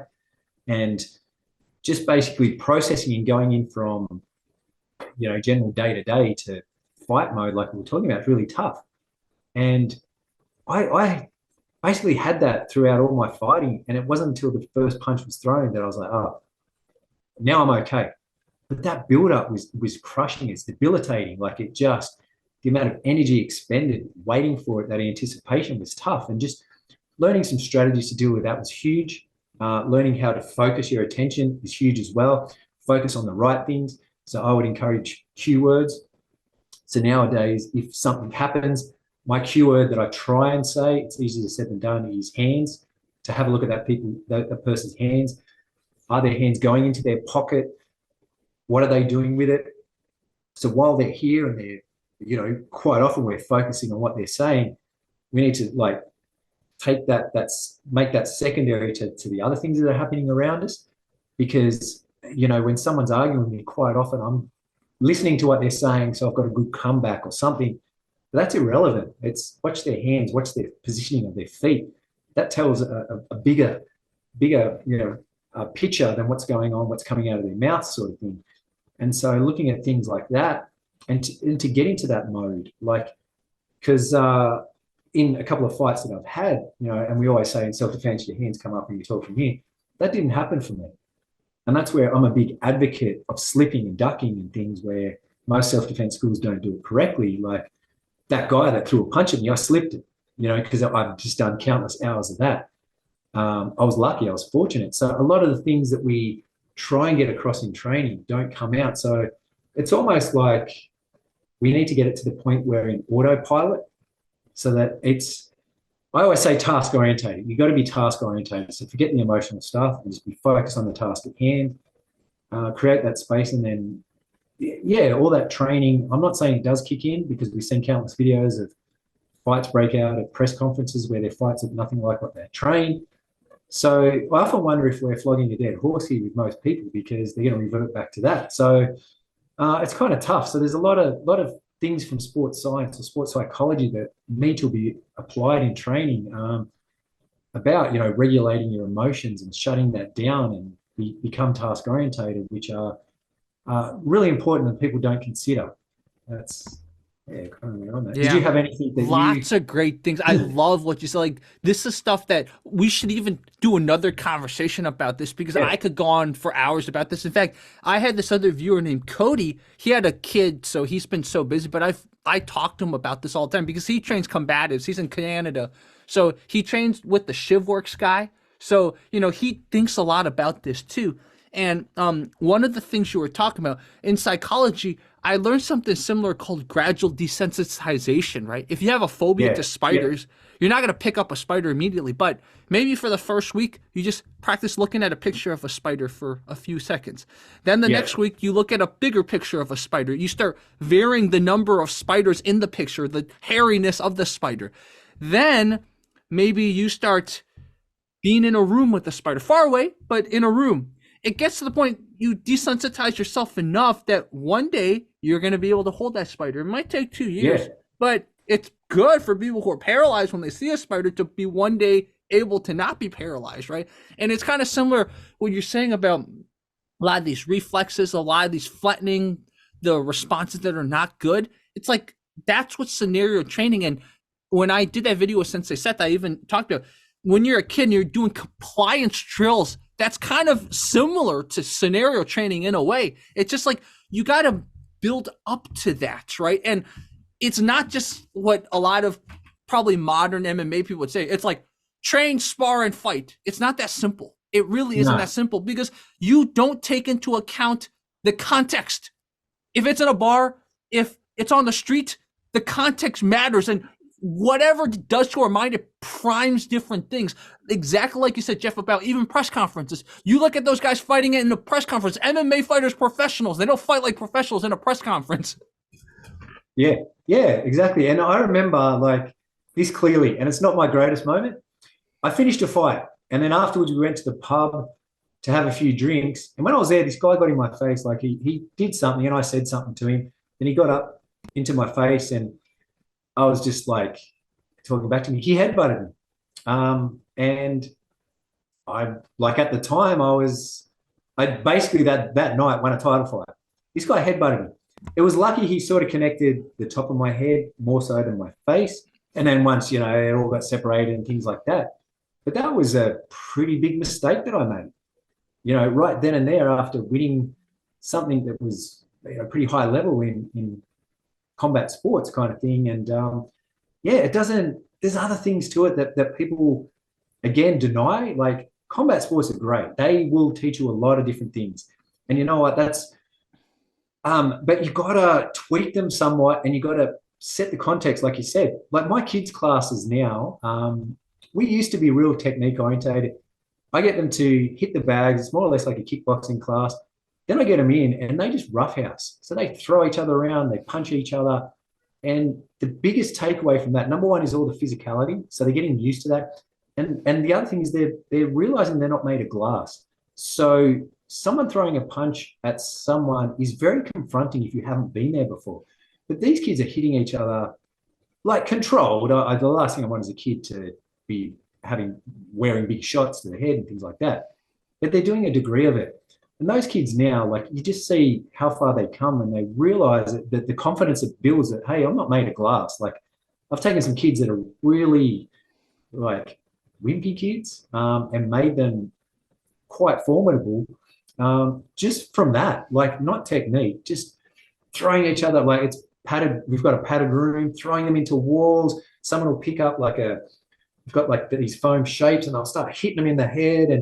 And it's almost like they've been there before. Like we had one lady who worked in customs here and, well, not customs, it was a detention center for basically refugees. And this guy was denied entry into the country.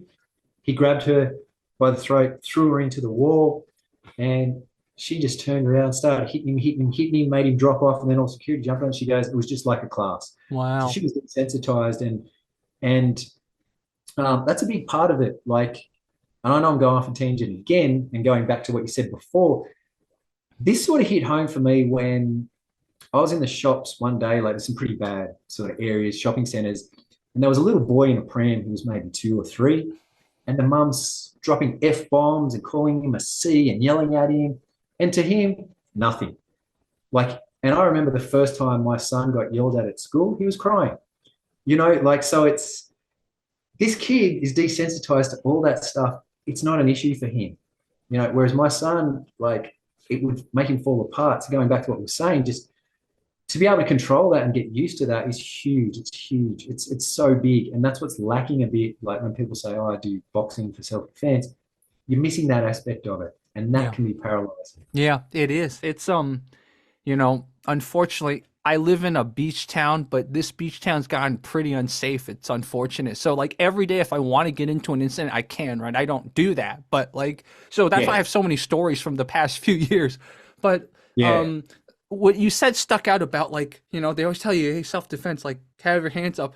Like I've been in definitely, I never even thought about like counting the situations, and you know, most of the time my hands aren't cupped, right? It's like it's the truth is it's also a little unnatural. That's why, like from a young age, I didn't have boxing head movement, but like when I fought with my hands down back when I got into a lot of fights in school, why did I not eat more punches to the face? One, because I kicked, but two, I definitely ducked or slipped a few of those punches, right? And I never thought about that, but I think beyond teaching people to have this, like slipping is actually an extremely good skill. I never even thought about that, because if you have your hands out, think about that. Now, if these coming, you have to clock back, right? You have to, but if you're slipping, I never even thought about it. So by default, be prepared to slip. That is such a cool thing. I never thought about until you mentioned it.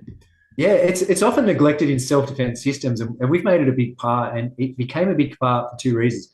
Number one, if you've got a really small person, like I remember I was training a girl that was about 45 kilos, a lady, and if one of the 120 kilo guys ran at her and threw a punch, that's not going to cut it.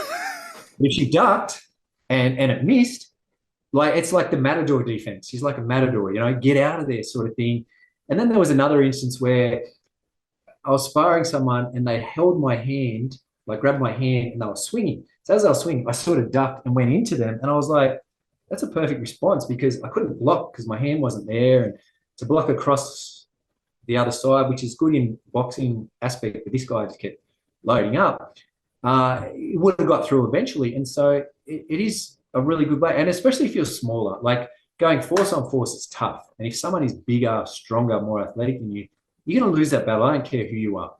And so to be able to rely on head movement in the dark, like, and it's helped me in everyday life. Like, this is probably going to happen to me now that I say it, but like even in sports, like I've got this natural instinct where if a ball's flying at my head, I walk through a stadium, I duck and it misses. Like the other day I was walking out through here and this bird flew at me and I was kind of, and that's better than trying to block that bird, it's useful. It's a very useful skill, like, and neglected. It's often neglected. Yeah, 100%. And you'd be surprised. It's a natural instinct, like just to do that when something's flying for your head. Most people will do it. Yeah, exactly. One of the funny things is in school, right? Sometimes the teacher, instead of trying to call on people, throw the ball. And every kid knew how to avoid the ball because they didn't want to get called on. I'm telling you, every kid did. It didn't matter if you had no. I'm not going to call it. Boom! You knew how to slip it. Yeah, I saw it like because I was a PE teacher, and I saw a colleague. Someone threw a ball to them, a kid, and it hit him in the nose and broke their nose. Like it was pretty bad, like a baseball. And I don't want to say it never happened to me. Touch wood, I guess is an expression. But I like if I see it, even at the last second, I still have that good instinct to duck. And even if I'm riding a bike or something like mountain bike riding, and there's a branch, I don't know how many times I've got my head out of the way. It actually works quite well. Yeah, so exactly. Yeah. The other thing similar to kind of this, a lot of people, this is confrontational, so it's not recommended. Yeah. Some people will be like, hey, stay away, right? They'll do this. Now, this is very bad, right? This is something that like people need to stop doing because I know a story, a wild person, you do that to something. Yeah, where you just grab their finger. I was thinking that when your finger's pointing to the screen, like some people say back off and all that kind of thing, and it may work sometimes, but the thing about that is too, like I believe if someone picks you to be their victim, they do so because they believe you're an easy target. Yeah. Now, I think that's one of your biggest advantages. They think you're not going to do anything back. Yeah. And so by going back off and being aggressive like that, you're kind of losing that to some degree. So I think you want to play along with it like you're the victim. And then when it's time, you pounce into action, you'll have an easier opportunity to do that than if you're fronting up or getting into a stance or that kind of thing. And it's funny how we talk about that, where I remember I drive a minibus sometimes. One of my cars is a minibus. And I parked in a bus bay. And I remember this bus driver came, like an actual real bus driver came. He's like, you can't park there. And he was getting aggressive. And I fired back at him. I'm like, that's a bus. Read the back of it. It says mini bus, and I was ripping into it. And then he did that to me. And I was like, oh, shit, this guy feels threatened. It's time for me to ease back. But I recognize it because of what I do, whereas most people wouldn't. So, but the thing is too, like, that's not, like you said, that's not natural. Like, but if your hands are there and you're talking with them up like that, it's a little bit easier. But again, that's almost the same as I call it karate hands. Yeah. Like it's very similar. Yeah. And the other thing about this is, I'm going to put this towards the screen. This is threatening. This can easily, if you don't use it right, it's threatening. I've had people when they talk to me, their hands are in my face and I've had to tell them, yo, you better, like, I'm not being mean. I'm just like, dude, you can't put your hands in people's faces. So sometimes if you're trying to put up a shield that we say in Aikido, this might become threatening if it's too close to them. It's like, the more I analyze this like self-defense tip they always give you, it's like, it doesn't make sense because like this close, that's really threatening. Yeah. So the way we sort of do it is if I go side on for a minute, like our hands are here, so they're basically within boxing range as well. But we try to sort of talk from there. And I have two that I do. So this one I call full guard. So full guard, because basically in any martial art that has any validity, my right hand blocks your left hand, my left hand blocks your right hand. We don't cross over. If I try and block your left hand with my left hand, that right cross is coming straight down the line. So kickboxing, boxing, whatever, it's always the same. So that's full guards where that. But we have this stance where you probably can't see it. I'll try and get a little bit higher. Yeah. Where stand like that, where you have your left hand up because 80% of people are right-handed, so your left hand blocks their right hand. So that's another one. And this is much more under the radar. So this is a lot more under the radar to stand there. And it's a good habit too as well. And this, a lot of people, you know, will preach the same thing. I like it because I had a friend at school who was one of those close talkers. You know, those people that come up and you can smell their breath while they're talking to you and it's a bit uncomfortable. I used to talk to him like that just to not only to cover my nose, but to keep that barrier, you know. Yeah. And the other good thing about it is people don't know what it is. And you might go, well, it's really hard to block from there. But it's not, because this is almost like the Philly shell, you know, with a little bit of, you know what I mean? So if you have a bit of more of an understanding of it, you can make it work for you. Same with covering and things like that. With, you know, covering, you can do it from there, and it opens up to a lot of, if you like to fight in the clinch. There's a whole bunch of positives of that one as well. And the only time we sort of encourage people to have their right hand up is if the person's sitting that side of you. So just say I'm sitting on a train and they're next to me. Now I've got a barrier. Is it foolproof? No, but nothing is. But at least now I've got something to put between me and that person to create some distance that if I have to do something, and it could also assist making them stop doing what it is they're doing. So we have those, we call that half guard. So we have the two of those, plus a bunch of other ones, depending on different circumstances and different professions and things like that. But yeah, there are a couple of other sort of things we put in, but I like that one the best. You can fight from there as well. People go, oh, I'm a bit tied up and whatnot. Not really. Like, if with a bit of understanding, there's a lot you can do from there. Yeah. I love what you said, because even from like 2014, people have told me about this, and they always said it's because you have your hand up, but I never thought about it. It becomes this. That's like, you know, like sometimes you need to like experience it from different people. You're like, oh, it's more or less Floyd Mayweather, you know? Yeah. Yeah. That's pretty cool. That's awesome. I would have started employing this more. I like this, because if you're talking to them, you might be thinking, right? You know? Yeah, that's like, we call it thinking man pose. I know people call it different things. We just say the thinker. We're thinking, like, we call it half guard, but yeah, it looks like you're thinking, and it's easy from there too. Like, if you're there, you can cover up, and there's a lot that you can do from there. And if you're in the hammer fists, like, which can create that space, and you can follow it up, like, there's a lot you can do from there. And it works well for me being a southpaw, having my left hand up anyway. I more or less, like in boxing sparring, sometimes end up in this position. So it's, yeah, there's more to it than most people think. Yeah, exactly. Wow, it sounds like we should, if you're down, we should do a talk every month, man. Like, I had a lot of fun. I hope you had a lot of fun talking. Just like talking about all this, because I'm telling you, unfortunately, every month I'm going to get into an incident. It's not even an if, it's a when, because that's just how our city is. They don't deal with this homeless issue.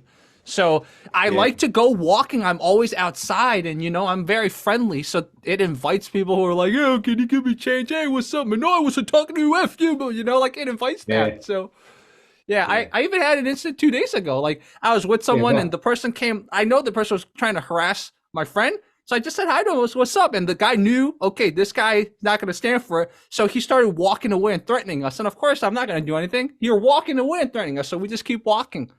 But, you know, like, that was a self-defense thing. I could have turned around and be like, yo, you have a problem? I'm not going to do that, right? It's like, but I also had to stop him from coming when first he was coming over to harass my friend. You know, and that's why I just very nice to say, hey, what's up, man? And he knew, okay, this guy's on to me. So that's why he walked away, started talking smack and threatening us, you know, but at least it's better than him coming over. You know, a lot of guys try to be like, if I ignore him, he's not going to do anything, right? But that's not always the case. No. And that's the thing, like, growing up, I used to get into fights all the time, and it was, I think I was an easy target, being 6'3", and probably when I was young, I was 60 kilos, so very skinny. Also, I've been told of late my tone is sometimes aggressive, so the way I speak to some people can sometimes be misconstrued. Also, some of my mannerisms, I know, just rubs people the wrong way. So I'm very polarizing. I have a lot of people that hate me and a lot of people that really like me.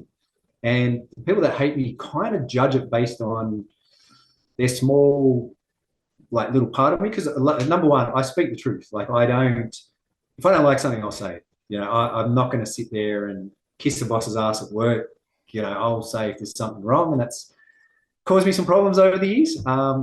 and things like that. So I've gotten into a lot of encounters over the years, and that's kind of, man, it's like, I look at kids today, and I've got a theory, because one of my other jobs is I'm a teacher in jail, in prisons. So I teach in juvie and also in maximum security and adult jails and things like that. And kids today, so my son just turned 18. By the time I turned 18, like, and I'm not trying to be this guy that's been in 100 street fights, but as a kid, like, we're in fights every week. We'd go for bike rides. There'd be another group of kids riding their bikes. They'd throw a rock at us. There'd be a fight. It was just the way the world was back then. People solved it like that. And nowadays, like, my son claims to have been in 2 fights. I don't believe him. I don't think he has by the age of 18, whereas I would have been in more than 50 easily. But the opposite end of the scale, it's worse than the opposite end, because we would just punch on with hands and be done. And there were certain rules. Nowadays, people are stabbing each other. People are jumping on people on the ground. Like, I remember having a fight, and you hit the person, they'd fall down, and you'd wait for them to get up, and then you start again. There was no ground and pound. So it's really polarizing in that kids today, the good kids, there's no roughhousing in that. That's why there's safe spaces and all this kind of stuff. But then the opposite end of the scale, you got some really bad kids. So it's really, really different. And yeah, the world's changed. Like, Yeah. it's funny. Like, when we were growing up, UFC Sorry? wasn't too popular either, right? So like even the concept of ground and pound didn't have science behind it. So No. that too. Yeah, and kicking. I remember watching a fight at school where a guy kicked another guy, and he was labeled a cat for the next year for throwing a kick. I'm like, wow, it's a very different world. Like, you know, and it's funny too. My last self-defense situation was an interesting one as well. And it happened, I was dropping my daughter off at school. So we're in the car lines where you drop kids off. And this one dad got out of his car swearing his head off like he was in front of me. And he's staring right at me while he was doing that. I'll admit it, I've got a bit of ego and I need to curb that to some degree. And he's staring at me swearing, and I just wind down the window. Yeah, that was an old school, wind down the window and said, "You all right, mate? Did I do something to you?" And he came to me and he's like, you know, going off at me like, "We'll have a problem if you don't back." And he basically challenged me to a fight. And I'm like, "All right, cool, we can do this." You know, there's a park across the road. Look in the back seat of your car. And he's got 2 little kids looking at him terrified. And I go, "Is it worth it for that?" I go, I can accommodate, but look at that. Look at that. Is it worth it for that? I'm not going to do it in front of them. And he's, "Oh," and I went, "Good on you, mate. Father of the year." And he stormed off and sped off. You know, sometimes, like in that situation when we talk about families and kids, and there's a greater good. Like, what would that have resolved? I had no intention of fighting this guy, but my stupid ego, again, sort of cut in. But like in that instance, like, we got to curb it. Like, there's a lot of people out there, particularly older people like myself, who have that issue. But there's people going to jail for throwing a punch. Like, there was a famous case over here where a guy had a punch up with his brother, hit his brother fell back, hit his head, died. Brother died. He went to jail for 20 years, 15 years. Like, Wow. We got to be smart about it. And I know people are saying in the self-defense challenge there needs to be more of that, but like, there will be some of that. That's another thing I'll say. There will be something to do with that as well. So, yeah. Yeah. My roommate had a very similar situation many years ago where it was a guy with a dog. And my roommate's just like, "Dude, like, look at your dog, man. If we're going to fight and you get hurt, who's going to take care of your dog?" And that's what made the guy back off. So it's similar. It's like, it doesn't always work, but if you can turn them out of that fight loop and you reason them out of it so they can become an adult again, or a thinking child, or whatever you call modern people now, you can diffuse the situation that way too. Yeah. It's always the first port of call. And that's what a lot of people were saying about the bus scenario. They're like, how did they get in a fight? It's just 2 people fighting. And people like to make the distinction between self-defense and fighting. But if someone is attacking me, I would call it fighting what I'm doing back to them. I'm fighting back. You know, a woman who's being sexually assaulted is fighting back. She's not self-defensing back. She's not de-escalating back. It's beyond that. You're still fighting. So bypass the why they're fighting or who started it, whatever. It's it still can be deemed as self-defense. But in season 2, I've got a few ideas of how to incorporate that a little bit more, just to appease that crowd. I'm not sure if it'll make the final cut, whether or not it will be as entertaining, but we'll see. We'll see. Yeah, exactly. Yeah, this leaves us with so much to talk about, and I don't know if you're down, but like, because this is just unfortunately how unsafe LA is. If you want, I'll share with you a list whenever I get into a situation. I'm telling you guys, I'm not looking for situations, okay? Everyone's getting into these situations that I'm reflective enough to remember them. I'll share them with you. You can have a doc of it. And like, if that helps, because I would love, like, even hearing you kind of explain to me that this becomes this, like, that's changing my paradigm. Like, this helps me a lot. So if it helps you by me sharing you all the stupid shit that I get into, everyone, it's not just me, everyone gets into here in fucking sunny Santa Monica. It's supposed to be a fucking beach town, and it's not. Like, you know, like that. I'll share the doc. I have so many stories, not just me, like me observing across the street stuff that happens. Like, it's ridiculous. Like, the homeless people here are like threatening young girls and stuff. That's how bad it is now. Yeah, it's crazy. And Eddie's going back to ego. I would assume in a beach town, you've got a lot of buff dudes strutting around. You know, they're, I guess, self-conscious to some degree, which, you know, most of us are. But the fact that you have to parade yourself around or whatever, I can clearly see that happening. I see it happening here, like, as well. Where we live in Western Sydney, there's a lot of big dudes that are all geared up and roided up and stuff. And then if I go out in the middle of the city in Sydney, which is, you know, an hour's drive away, there isn't that. Like, it's kind of, that was the biggest culture shock for me, is out here. These big, tattooed, roided up guys. And then you go into the city and they're all like businessmen nerds. And I just think, wow, that's a lot nicer. Like, you know, and the older I get, I've gotten slightly wiser that, all that stuff doesn't matter. Like, and that's what I'm trying to deal with now after all the dramas that's happened to me, trying to find my identity outside of being super fit and fighting people. That's a big thing that I'm sort of dealing with at the moment. And it's good. First time in 2 years now. The other day I hit the bag, which is great. And it felt great, and it felt like I was home again. And so, I've had a pretty tough couple of years. So it's taken away, like, I would love to compete in it as well, but I'm not sure at this stage, maybe in the future, that my body could take it. So let's see. Or potentially, let's say for season 3 or season 4, you make a guest appearance in one of the drills or something like that. That would be kind of cool. Yeah, and to see where like, because I've been toying with the idea of having another boxing fight or something like that, but which, I don't know, I've had a lot of issues in the last couple of years, and so to come from where I was to be able to do that again, it's not so much for the fight of it, it's just proving to myself that, you know, I can do it again. So that might be an idea where, you know, maybe in those final fights I jump in one, and I won't expect to do as well as I could have in the past, but just to be there, to me, would be an accomplishment. Yeah. You probably saw it in Rokas' video. I had a what's it called again? Like, I had a bone marrow transplant about 2 years ago. Mm-hmm. Not even 2 years ago, less than 2 years ago, probably about 18 months ago.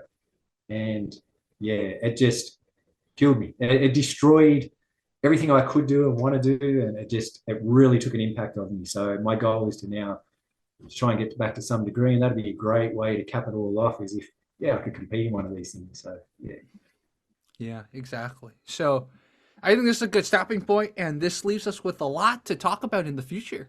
So Jeff Phillips, again, thank you so much, from Western Combatives, and we'll definitely have more conversations, especially, I know as the event gets closer you're going to be busy, but whenever you have time, love to bring you back. And definitely. We'll talk more, man. I will definitely share with you a list of incidents, because just living in LA, you know, I'm not going to get into fights, but the amount of times you've had to diffuse or had to, like, you know, get away from bad situations, I could probably, just these past years, I could give you 20 already.